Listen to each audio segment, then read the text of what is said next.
sir. And you know what? What I do on this show every day until I'm stopped, until they put me out of business, I am going to tell the truth on this program, as much as it may hurt people to hear it. The name of this show is Veritas, the truth, and I thank you for listening to it. The unadulterated, the unvarnished truth on the savage nation. Like it or not, here I am. Like it or not, this is the truth. This is the world that you live in. And, of course, we need men like that back in the military. I'm sure they exist somewhere down in the ranks, but where are they at the upper levels? We still, in essence, have a peacetime military because we are, in essence, at peace. After all, the men are only dying in Afghanistan. North Korea is firing missiles into the ocean. Iran is threatening to blow Israel and then the United States off the map. The world is in upheaval, and Obama doesn't care. He doesn't know that.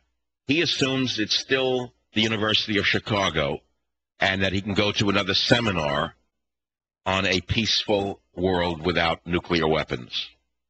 San Diego, Patrick, welcome to the Savage Nation. Hi, Michael. Thanks for taking my call. There's a terrific film called Fog of War that chronicles LeMay as a person and as a general and gets into the relationship that he and McNamara had.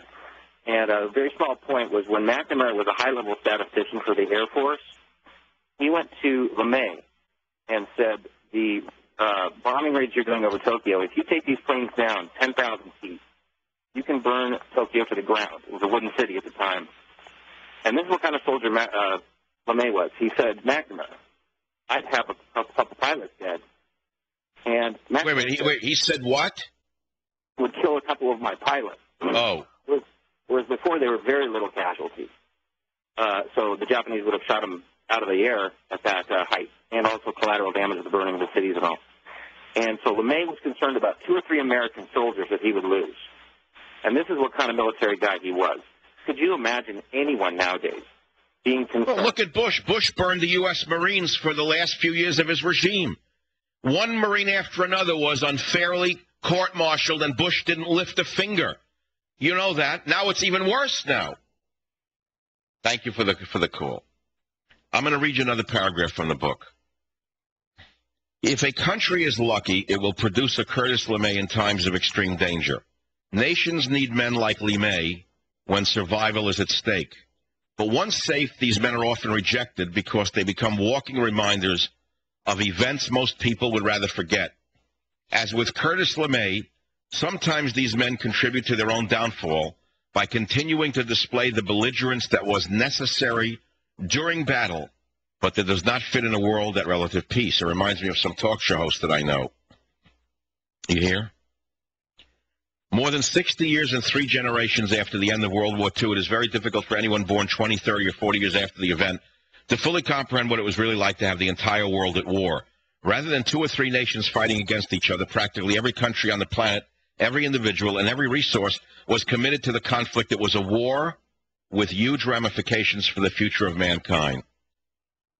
Ladies and gentlemen, where is our Curtis LeMay now?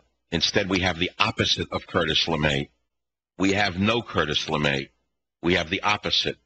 We have kind of guys that look like ushers in a movie theater. Las Vegas, David, welcome to the Savage Nation. Yes, hello, Michael. Thanks for having me on the air. First, I'm a high school teacher, just to let you know that not all the kids are getting the revisionist crap. And yeah, but you're in a great state of Nevada where there's still freedom and patriotism. You certainly don't teach in California. Yeah, I know, and that's why Ron Paul came in second here when he was in the primaries. But I just wanted to say my dad flew B-52s, and he flew in World War II, and he was under Curtis LeMay. And besides being a strategic, genius, he was also a tactical one. He's the one that came up with the box formation so that all the B-17s would have mutual support. And he invented the box formation where they all had fire support at every angle. That was his doings, and as well as what the other gentleman said earlier about that. Since they weren't having effective high-level bombings on Japan, they did the low-level ones, and that's what really got him in there. So, it wasn't he was. So, David, has your dad passed on? Yeah, he did. Yeah. How old was he when he passed away? He was 88, and it was just last week, actually, when it happened. So. Oh, my God. Well, let's all salute your dad. What was his name, David? Yeah, we knew it was coming, and we were prepared for it. No, but I mean, please tell us so everyone hearing the Savage Nation can remember him. What was his name? Robert Lucian Perkins. God bless him, David. You're lucky to have had him as a father, and I thank you for calling the program. Oh, God help us with Obama as president, one pacifist socialist. You know, it's a president with training wheels that we have. We have a president with training wheels in office. This man is the commander-in-chief, a pacifist socialist on the order of Neville Chamberlain, a man who goes to Russia and agrees to cut 1/3 of our nuclear stockpiles. It's unbelievable to me what is going on. Something is wrong with this whole picture. Something is very, very wrong.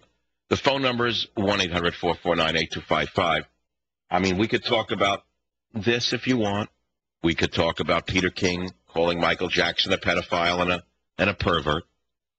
We can talk about Senator Majority Leader Harry Reid introducing Senator-elect Al Frankenstein, a comedian from Minnesota in Washington, D.C. Let's hear clip 4. Let's hear that. Thank you. Thank you, Mr. Leader. I want to thank the leader for the leader. All your support during and all right, take after. Me to your leader. We got it. Okay, so we have the leader. So they now have a rubber stamp. They now have a rubber stamp.